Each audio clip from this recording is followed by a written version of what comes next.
चुनाव आते ही राजनीति में बयानों का दौर शुरू हो चुका है, किंतु यहाँ पर यह बयान एक ही पार्टी के दो नेताओं के बीच का है। एक ओर प्रदेश के उप मुख्यमंत्री टी.एस. सिंहदेव हैं तो दूसरी ओर रामानुजगंज के विधायक बृहस्पति सिंह हैं। पिछले दिनों राजपुर दौरे पर पहुंचे प्रदेश के उप मुख्यमंत्री टी.एस. सिंहदेव ने रामानुजगंज विधानसभा क्षेत्र के विधायक बृहस्पति सिंह एवं सामरी विधायक चिंतामणि को लेकर बयान दिया था, जहां उन्होंने सीमा पार करने वाले से समझौता से इनकार किया एवं 90 में से एक सीट का फैसला अथवा वहां के लिए किसी भी प्रकार की कोशिश नहीं करूंगा के लिए दूसरा विचार नहीं रखा। लेकिन उन्होंने जो एक दूरी बना ली वो दूरी बन गई और बीच में तो ये था कि दुआ सलाम भी नहीं होता, वो हिचक जाते थे, उधर चले जाते थे, इधर चले जाते थे। आजकल थोड़ा सा चालू हुआ है। तो ये राजनीतिक स्थिति, क्योंकि आप भी मेरे पर विश्वास करते हैं तो मैं भी अपनी बात आप लोगों के सामने रख रहा हूँ। व्यक्तिगत द्वेष भाव चिंतामणि महाराज जी से मेरा कुछ नहीं है और क्षेत्र से किनको सबसे अच्छा चांस है जीत पाने का, मैं ये बात आप लोगों से और राय करूंगा। इस बात को मैं वहां रख दूंगा। क्या होता है क्या नहीं होता मैं नहीं जानता। लेकिन अन्य जगह जैसे यहां से एक बात आई कि एक जगह को छोड़ के, तो आज अध्यक्ष जी के सामने मैं इस बात को कह रहा हूं कि मेरे लिए भी 90 में से एक ऐसा विधानसभा रहेगा जहां मेरा कोई दखल नहीं रहेगा, मेरी कोई जवाबदारी नहीं रहेगी। मैं उसके आगे बात को नहीं कर रहा हूं, लेकिन एक विधानसभा ऐसा रहेगा जिसमें जो हो सो हो, अच्छा हो तो अच्छा हो, बुरा हो तो बुरा हो, जो हो सो हो। मेरी भागीदारी मैं आज से ही सबके सामने माफी मांग के अपने आप को 90 में से एक विधानसभा में दूर कर रहा हूं।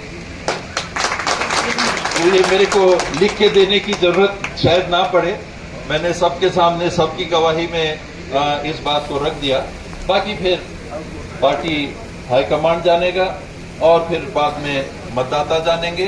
मेरे को जितना गरियाना है गरिया लो, चल जाएगा। लेकिन महाराज महारानी साहब को सार्वजनिक मंच में अगर कोई कुछ बोलेगा तो मेरे से समझौता नहीं हो सकता।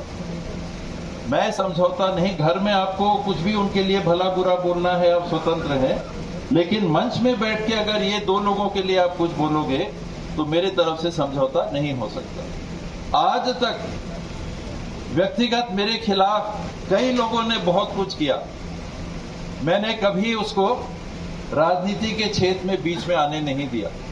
लेकिन आज एक घटना ऐसी घटी है छत्तीसगढ़ में जिसमें एक सीमा पार करके किसी ने मेरे ऊपर आरोप लगाया, जान के खतरे का आरोप लगाया, वहां पर समझौता नहीं हो सकता।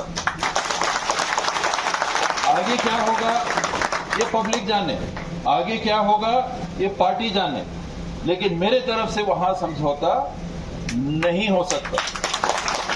अंबिकापुर पहुंचे बलरामपुर जिले के रामानुजगंज विधानसभा से विधायक बृहस्पति सिंह ने मीडिया से चर्चा करते हुए भाजपा प्रत्याशियों की टिकट को लेकर कहा कि भाजपा ने 21 प्रत्याशियों का नाम की घोषणा कर दी है, तो अब कांग्रेस ने भी अपनी कसरत शुरू कर दी है। राहुल गांधी के छत्तीसगढ़ दौरे के बाद जल्दी ही टिकट की घोषणा कांग्रेस की तरफ से की जाएगी।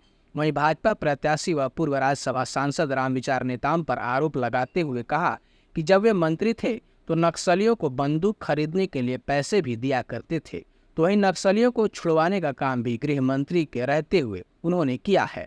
साथ ही ऐसे कई आरोप उनके द्वारा रामविचार नेताम के ऊपर लगाया गया है। साथ ही मां कुदरगढ़ी एल्युमिनियम रिफाइनरी फैक्ट्री के लिए मिली भगत कर जमीन लेने का आरोप लगाया है। जहाँ तक ये लोकतांत्रिक प्रक्रिया है, सभी राजनीतिक दलों को अपना अपना पार्टी में अपने अपने प्रत्याशी चयन करने का अधिकार होता है और उनकी पार्टी ने, भारतीय जनता पार्टी ने तय कर दी है कि इस नामों का, जैसा आप सब लोगों ने कहा है, और हमारी पार्टी भी लगातार एक्सरसाइज कर रही है। जल्द हमारे पार्टी वीकटी भी राहुल जी की छत्तीसगढ़ यात्रा के बाद जारी होंगे। ये जी देखने की क्या नज़रिया है? देखिए, कोई नया कैंडिडेट होता है तो वहाँ ये आता है कि उसके ऊपर कोई दाग नहीं होता है। देखे होंगे अमित शाह और मोदी जी ने, इसलिए गुजरात में उन्होंने 30 से ज़्यादा मंत्रियों को टिकट काट के इन लोगों ने फ्रेश कैंडिडेट उतारा। जब फ्रेश चेहरा आता है तो उसके ऊपर हम कोई आरोप नहीं लगा पाते सीधा, लेकिन वही घिसी पिटी चेहरा है जो 25-30 साल से छत्तीसगढ़ की जनता ने देखा है। आपके यही अंबिकापुर है ना, जहां हम अभी बैठे हैं।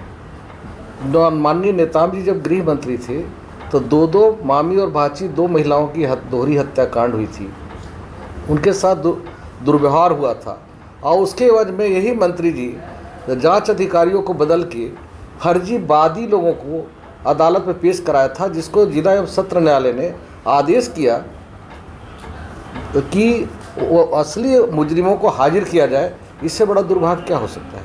वही माननीय नेताम जी हैं ना, जिन्होंने एक ब्राह्मण पटवारी को सनावल गांव में पेशाब पिलाकर और पूरे खटिया में बैठा के घुमाने का काम किया था।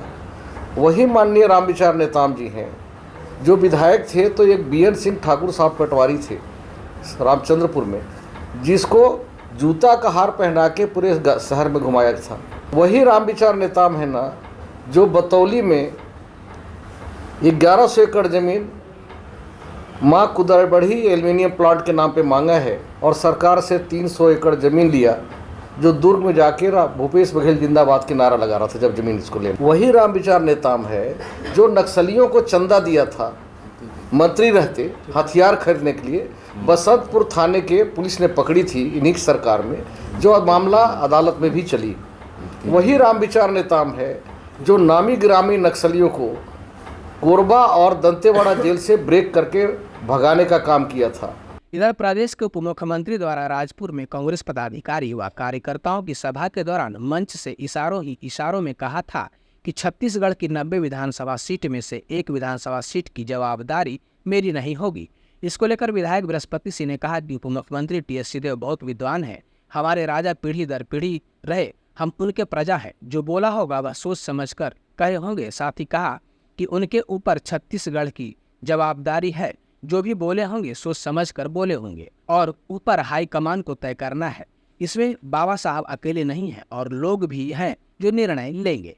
समर्थ को दोष नहीं, हमारे आदरणीय महाराज साहब बहुत विद्वान हैं, हमारे पीढ़ी दर पीढ़ी हमारे राजा महाराजा रहे, हम उनकी प्रजा रहे हैं, और जो भी बोलते हैं बहुत सोच समझ के बोलते हैं। जो भी उन्होंने बोला होगा सोच समझ के बोला होगा, और इसकी जवाब वही है। उनका कहना है कि एक सीट पर वो ध्यान नहीं देंगे और उन्होंने आग्रह किया कि एक सीट जो रामानुजगंज सीट है उस पर मैंने कहा ना, महाराज साहब बहुत विद्वान हैं, छत्तीसगढ़ के पूरे मार्गदर्शक हैं और पूरे छत्तीसगढ़ में सरकार बनाने की उनकी जवाबदारी है। तो जो भी बोले होंगे सोच समझ के बोले होंगे और ऊपर हाईकमान तय को तय करना है। हमारे बाबा साहब अकेले नहीं हैं, जो स्क्रीनिंग कमेटी होता है उसके 18-20 मेंबर हैं, जिसमें मुख्यमंत्री, पीसीसी चीफ, हमारे प्रदेश के प्रभारी सहित सारे कई मिनिस्टर हैं, और ये सारी सूची बनकर हमारी प्रक्रिया है दिल्ली तक जाती है, और दिल्ली हाईकमान जो तय करता है वो हम सभी नेताओं को, चाहे मंत्री हों, मुख्यमंत्री हों, कार्यकर्ता हों, सबको सर्वमान्य होता है। और जो बोले होंगे उसका जवाब मैंने तो देखा नहीं, आप लोगों के माध्यम से ही सुना। जो भी बोले होंगे सोच समझ के बोले होंगे, और जो बातें हाईकमान भी निर्णय लेगा सोच समझ के।